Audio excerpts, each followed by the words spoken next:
माहिती मिळाल्यामुळे मोळी अत्यंत आनंदी झाला. प्रसाद भक्षण करून व पाणी पिऊन तो नगरात गेला.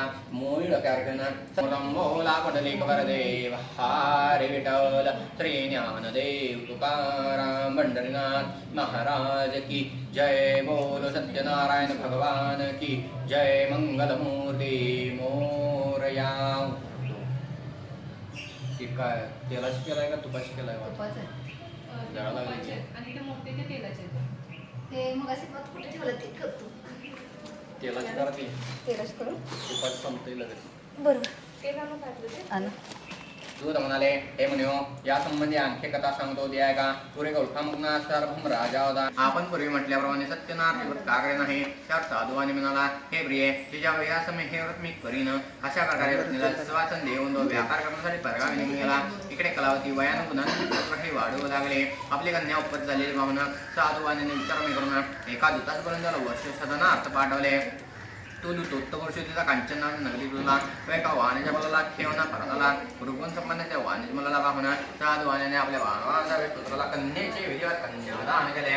परंतु दुर्दैवाने विहार सत्यनारायण करताना तो विसरला.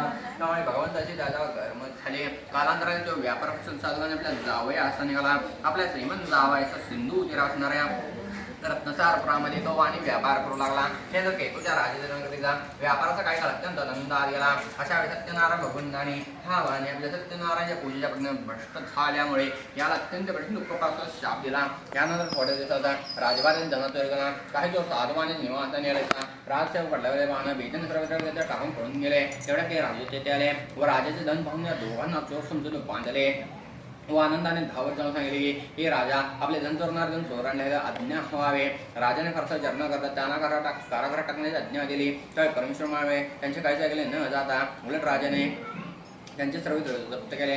भगवंताच्या शापून त्याच्या पत्नीला प्राप्त झाले व घरातील सर्व चोरीला गेले. तेव्हापासून दुर्दैवाने व्याधीने ठरलेल्या व्यक्तीला मासेमार घडू लागली व ती घरोघरी भिक्षा मागू लागली. त्याची मुलगी कलावती भिक्षा मागू लागली. एक दिवस भूकेने व्याकुळ झाले एका ब्राह्मणाच्या घरी गेले. त्याने सत्यनारायणचे व्रत चालले होते. किती दिवस सत्यनारायण आश्रम गेले. दुःख दूर करण्यासाठी प्रार्थना करून प्रसाद भक्षण करून